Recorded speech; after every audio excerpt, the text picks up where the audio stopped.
അതിൻ്റെ ലിസ്റ്റ് വന്നപ്പോൾ PWD മന്ത്രിയില്ല, BJP state president ഉണ്ട്. BJP സ്റ്റേറ്റ് പ്രസിഡൻറ്റ് PWD മന്ത്രിയെ വെട്ടി വരേണ്ട ആളാണോ? നമ്മൾ ചർച്ച ചെയ്യേണ്ട കാര്യമല്ലേ?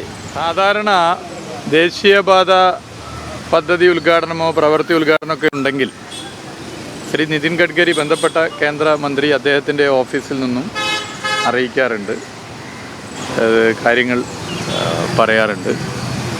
ഇത്തവണ NH-66 ഉദ്ഘാടന പരിപാടി, പ്രധാനമന്ത്രിയുടെ പരിപാടിയിൽ പൊതുമരാമത്ത് വകുപ്പ് മന്ത്രിയുടെ പേരില്ല.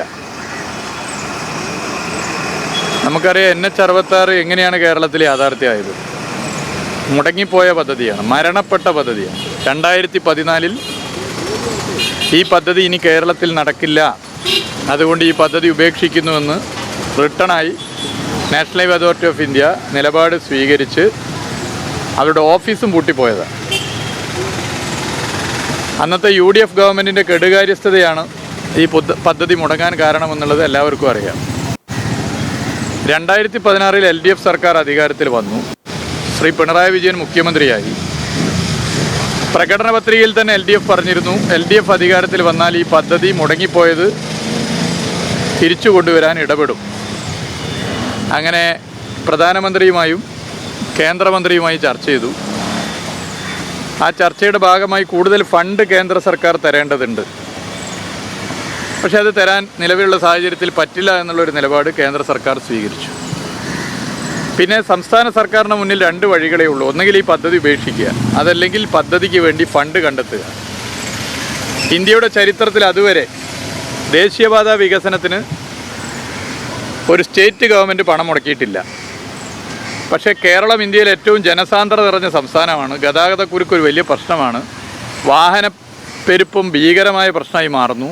അതിനൊരു ആശ്വാസ പദ്ധതിയാണ് NH-66 എന്നുള്ളത് കൊണ്ട് തന്നെ ചരിത്രത്തിലാദ്യമായി ദേശീയപാത വികസനത്തിന് ഒരു സംസ്ഥാന സർക്കാർ പണം ചെലവഴിക്കാൻ തയ്യാറായി. മറ്റ് പദ്ധതികൾക്ക് വേണ്ടി വെച്ച പണമാണ് ചെലവഴിക്കുന്നത്. 100-200 കോടിയല്ല, 5600 crore, 5600 കോടി. അതിൻ്റെ കാര്യം പറയുകയാണ്, അത് പിന്നീട് കിഫ്ബി ഫണ്ടാണ്. അത് പിന്നീട് കടമെടുപ്പ് പരിധിയിൽപ്പെടുത്തി. കടമെടുപ്പ് പരിധിയിൽപ്പെടുത്തുമ്പോൾ ഈ 5600 കോടി ഡബിൾ ആവുക ചെയ്യുന്നു. ഏകദേശം 12000 കോടി സ്റ്റേറ്റ് ഗവൺമെൻറ്റിന് ഇതിൻ്റെ ഭാഗമായി പണം ചെലവാകുന്നു. പിന്നെ ഇതിൻ്റെ എല്ലാ പ്രവർത്തനങ്ങളും ആദ്യം മുതൽ അവസാനം വരെ കേരളത്തിൻ്റെ മുഖ്യമന്ത്രി ഇടപെട്ടു, പൊതുമരാമത്ത് വകുപ്പ് ഇടപെട്ടു, എല്ലാ വകുപ്പുകളും ഇടപെട്ടു, എല്ലാ വകുപ്പുകളും ഏകോപിപ്പിച്ചു. ബഹുമാനപ്പെട്ട ശ്രീ നിതിൻ ഗഡ്കരി തന്നെ എത്രയോ തവണ കേരളത്തിൻ്റെ മുഖ്യമന്ത്രിയെ പ്രശംസിച്ചു. നിങ്ങളൊക്കെ വാർത്ത കൊടുത്തതാണ്. നാഷണൽ ഹൈവേ അതോറിറ്റി ഓഫ് ഇന്ത്യയുടെ റീജിയണൽ ഓഫീസർ ഈ കേരളത്തിലെ ഹെഡാണ്. ഇന്ത്യയിലെ ഏതൊരു സ്റ്റേറ്റും മാതൃകയാക്കണം കേരളത്തിലെ PWDയും കേരളത്തിലെ സർക്കാരും എടുക്കുന്ന സമീപനം. എല്ലാ 2 ആഴ്ചയിൽ റിവ്യൂ എടുത്തുന്നു, ഇടപെടുന്നു. എവിടെയാണോ എന്താണോ പ്രശ്നം, ഒരു സ്റ്റേറ്റ് ഗവൺമെൻറ്റിന് എന്തൊക്കെയാണോ ചെയ്യേണ്ടത് അതൊക്കെ ചെയ്തു കൊടുത്തു. അങ്ങനെ ഇടപെട്ടു. അതിന് എത്രയോ തവണ അഭിനന്ദിച്ചു.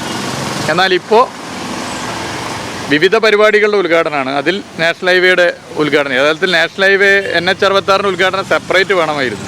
വിവിധ പദ്ധതികളുടെ ഉദ്ഘാടനമാണ്. അതിൻ്റെ ലിസ്റ്റ് വന്നപ്പോൾ PWD മന്ത്രിയില്ല, BJP സ്റ്റേറ്റ് പ്രസിഡൻ്റ് ഉണ്ട്.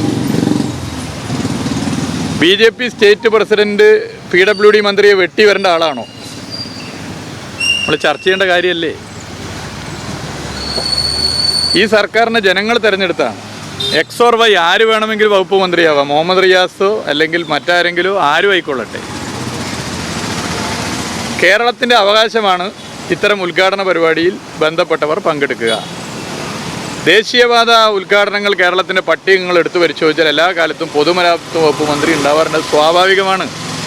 സ്വാഭാവികമാണ്. ഇവിടെ തന്നെ ഞാൻ ഈ വകുപ്പിൻ്റെ ചുമതല എടുത്തതിന് ശേഷം എത്ര ദേശീയപാത പരിപാടി പങ്കെടുത്തിട്ടുണ്ട് നിങ്ങൾ കണ്ടതല്ലേ?